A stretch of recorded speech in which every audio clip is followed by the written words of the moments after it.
ओम नमः शिवाय। भाई और बहनों, जैसा कि हम पिछली वीडियो में महात्मा बुद्ध की टीचिंग को डिस्कस कर रहे थे और हम आज उसे और आगे बढ़ाते हैं। तो टीचिंग है, अपने मोक्ष के लिए खुद ही प्रयत्न करें, दूसरों पर निर्भर ना रहें। भगवान बुद्ध का कहना है कि अपने मोक्ष के लिए, अपनी साल्वेशन के लिए आपको खुद ही प्रयत्न करना पड़ेगा, दूसरों पर निर्भर ना रहें। कोई भी व्यक्ति आपको मोक्ष नहीं दिला सकता। जैसे कहते हैं कि बगैर मरे स्वर्ग नहीं मिलता, उसी तरह ही अगर हम खुद ही प्रयत्नशील रहेंगे और भगवान को याद कर कर मोक्ष की प्राप्ति का यत्न करेंगे तो हमें मोक्ष अवश्य ही प्राप्त होगा, ऐसा भगवान बुद्ध का कहना है। अब मैं अगली टीचिंग पढ़ता हूँ। किसी जंगली जानवर की अपेक्षा एक कपटी और दुष्ट मित्र से अधिक डरना चाहिए। भगवान के बुद्ध का कहना है कि जो दुष्ट मित्र होते हैं या कपटी मित्र होते हैं, वो जंगली जानवर से भी ज़्यादा खतरनाक होते हैं। उनसे हमें बच के रहना चाहिए। जानवर तो बस आपके शरीर को नुकसान पहुंचा सकता है। अगर जानवर है कोई, अगर आपको काट भी लेता है तो वो सिर्फ आपकी बॉडी को ही नुकसान पहुंचाएगा। पर एक बुरा मित्र, जो एक कपटी मित्र है, बुरा मित्र है, आपकी बुद्धि को नुकसान पहुंचा सकता है, आपकी बुद्धि को डैमेज कर सकता है। या दूसरे शब्दों में कहूँ मैं कि वो आपको मेंटली टॉर्चर कर सकता है। जो एनिमल है, जो जानवर है, वो आपको फिज़िकल बाइट कर सकता है या फिज़िकल टॉर्चर कर सकता है। लेकिन एक कपटी मित्र है, वो आपके साथ ऐसा बर्ताव भी कर सकता है कि आप मेंटली टॉर्चर हों, जो कि असहनीय होता है। अब हम अगली टीचिंग पढ़ते हैं। इस टीचिंग में भगवान बुद्ध कहते हैं कि आपके पास जो कुछ भी है उसे बढ़ा चढ़ा कर मत बताइए। What you are having, assets, anything, आपने कभी भी उसे सोसाइटी में बढ़ा चढ़ा कर नहीं बताना है। ये भगवान बुद्ध की शिक्षा है। और ना ही दूसरों से ईर्ष्या करनी है, और कभी भी दूसरों से ईर्ष्या नहीं करनी।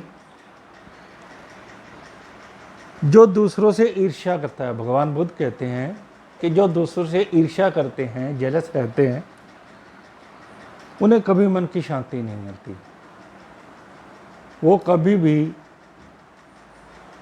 पीस ऑफ माइंड प्राप्त नहीं कर सकते। जो दूसरों से जेलस रहते हैं, जो बहुत ही जितना होता नहीं उससे भी बढ़ा चढ़ा कर बताते हैं,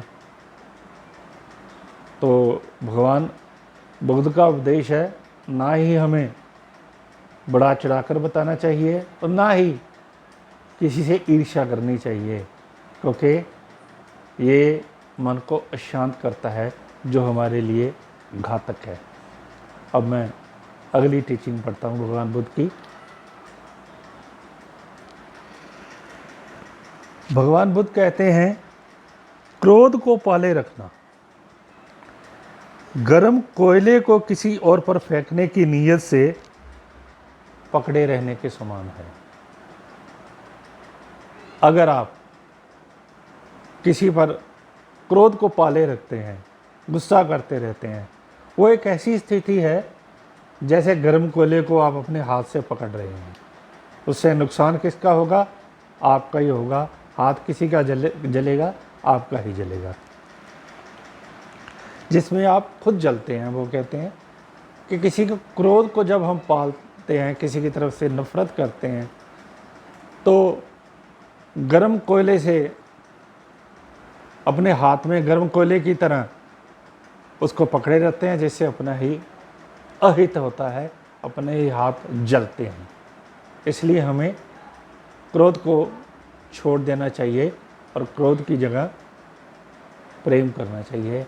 ऐसे भगवान बुद्ध का ये टीचिंग है, ये उपदेश है।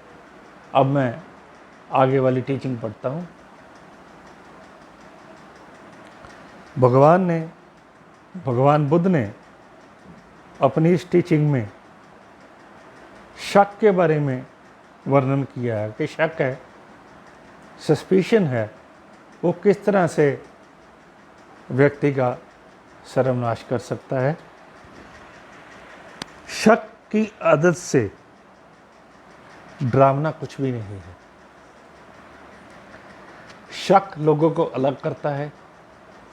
शक के कारण ही, चाहे में उसमें रियलिटी है या नहीं, शक के कारण ही लोग एक दूसरों से अलग होते हैं।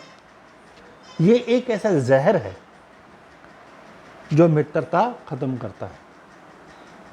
अगर मित्रता में शक आ जाए तो वो मित्रता खत्म हो जाती है और अच्छे रिश्तों को तोड़ता है।